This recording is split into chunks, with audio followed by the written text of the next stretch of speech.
You just destroyed your own life." Those words left my mouth, calm, cold, final, as I watched the HOA president's face turn the color of spoiled milk. Her perfectly manicured hand was still up, finger aimed at me like a loaded gun. But the fury in her eyes? That flickered into something else, fear.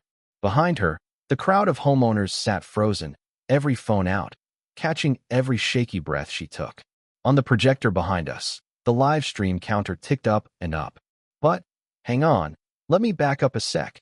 Let me take you right to the morning when this war truly began. It was 5:42 a.m.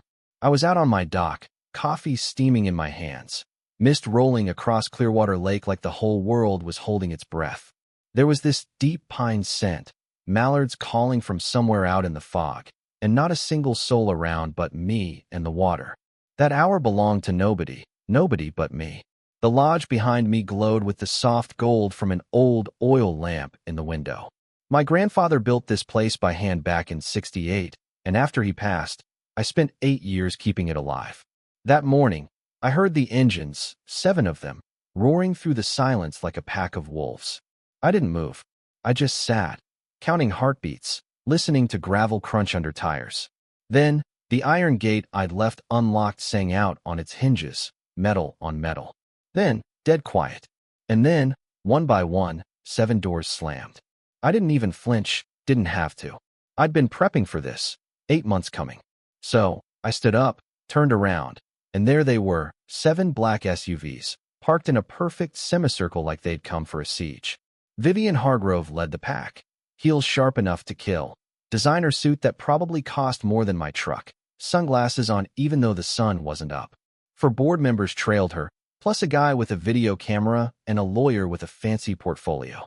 Vivian slid off those sunglasses with all the drama of a soap opera villain. "This property is in violation of Lakewood Estate's environmental health regulations," she announced. I just put my coffee down, said nothing, watched her jaw tighten when I didn't react. Her people breezed right past the private property sign like it was a speed bump, so I cut them off at the porch. "You're trespassing," I said, my voice low, steady. "This isn't HOA land. Never has been." Vivian gave me that cold, frozen smile. "The access road belongs to the HOA. That gives us the authority." She stepped in so close I could smell her perfume, flowery and somehow hostile. "We have every right to ensure our easement isn't being abused." I pulled out my phone, opened up the voice recorder. 5:47 a.m. October 12th. 7 people on my private property, no warrant, no permission. Vivian didn't like that at all. The man with the portfolio stepped up, handed me a document, some notice of dispute, no search warrant, no legal authority. "You're making a serious mistake, Ashford," Vivian hissed. I dialed 911, speaker on. Suddenly she looked just a little less sure. "You wouldn't dare," she tried, but her voice cracked. I started to report a trespass. Vivian spun on her heel and stormed back to her SUV, her little army scrambling after her. Engines fired up, dust flying. But as they left, I noticed a black shape hovering above the tree line. A drone, camera pointed right at my lodge. Back inside, I opened the folder on my laptop. HOA War, Phase 1. 47 PDFs, deeds, surveys, emails, every scrap of ammo I'd been gathering since Vivian's first threatening letter. That letter came in a gold-stamped envelope. "Dear Mr. Ashford, your property does not comply with our community aesthetic guidelines. My lodge had been there for 57 years, outside their boundaries. I drove to the county library, dug through old land records, and found exactly what I needed, an easement deed, notarized and recorded, giving me perpetual access across what would later become HOA property. I photographed every page, backed it up 3 ways. Then I started attending meetings, collecting evidence, waiting for my shot. That's where I met Clifford, a neighbor tired of the HOA's nonsense. He handed me internal financials in secret. Somebody needs to see what she's doing. That's how my case grew. Documents, allies, boxes full of dirt. Eventually, I called Celeste Brennan, a lawyer with 8 HOA wins under her belt. "I like you already," she said, and 2 days later, I was in her office unloading everything. Deeds, maps, budgets, proof of embezzlement. Celeste grinned. "Vivian lost her law license 6 years ago, falsified signatures, embezzled funds, the works. And now she's using the HOA as her piggy bank. Suddenly, it wasn't just about my land. It was fraud, and we had the evidence. We went layer by layer, in court for an injunction, a defamation suit, a push for a full financial audit. I installed cameras, sent out an email to 14 HOA members, laid out the facts in black and white. That's when Marlene, the vice president, reached out. We need to talk. Tonight. After I blew the whistle, the smear campaign kicked in. I woke up to missed calls, angry texts, a community group full of doctored photos and lies. People I'd known for years turned away from me at the market and bakery. Isolation by design. Then came the vandalism.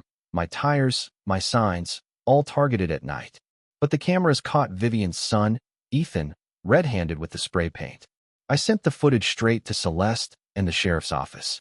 Next morning, Vivian tried to spin it. Maybe you did this to yourself for attention. I played her the video. She turned pale, threatened me, called me alone. But by then, it was too late. Her grip was slipping. That night, Marlene handed me a USB drive in secret, proof Vivian had already agreed to sell my land to a company she controlled. Embezzlement, fraud, conspiracy, the whole story laid bare. The next day, Celeste and I walked into court with binders stacked high. Vivian's lawyer tried to paint me as a menace, but Celeste had the real evidence. Original easement, clean water reports, doctored photos, security footage of trespassing, vandalism, emails outlining the plot. When Judge Grayson heard enough, she dropped the hammer. My easement? Reaffirmed. Vivian? Barred from coming near my land. And separate proceedings started for fraud and defamation. You'd think that would have ended it, but Vivian wasn't done. She launched a barrage of county complaints. Building code, septic, taxes, all anonymous, but every one traced back to the HOA office. Fees piled up, but I kept fighting. When isolation and paperwork didn't work, she tried to crush me at the next HOA meeting. Packed house, live stream rolling, calling for a vote to revoke my rights. This time, I stood up, plugged in my laptop, and let the receipts speak for themselves. Real documents, real video, real evidence of her crimes. The crowd turned on her. Marlene called a vote. Vivian was ousted, my easement reaffirmed, and the audit launched. It felt like breathing after a storm. But the best part? When the district attorney announced criminal charges on live TV, embezzlement, fraud, harassment, the works. Vivian's own son agreed to testify. When her lawyer offered a settlement, I took it, $275,000, plus a public apology posted for all to see. The HOA passed real reforms, transparency, term limits, grievance committee. News spread.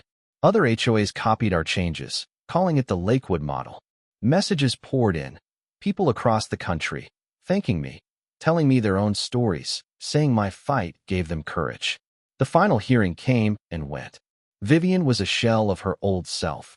No more suits, no more threats, just regret. The judge laid it out plain. You use trust to enrich yourself and destroy lives. The only reason you're not in prison is because he chose mercy. When the judge asked if I had anything to say, all I said was, I fought for justice, not revenge. I meant it, because that's what this was all about. The right to protect what's yours, to live in peace, to not be bullied or stolen from or lied about by anyone, no matter how powerful they think they are. Now, I sit on my dock with the sun on my face, the gate wide open, neighbors waving as they paddle by, kids laughing across the water. The cameras are still up, the files still archived, but I don't need them anymore. That war is over. All I wanted was to live free on the land my grandfather built. And now, not only do I have that, but I've helped change the rules for everyone else too. So, let me ask you, where do you stand on all this? What would you have done? Ever faced an HOA? Or someone with too much power and not enough conscience? Drop your thoughts below. Let's talk justice, let's talk right and wrong, and let's hear your stories. Because you never know, your fight might be the one that changes everything for someone else.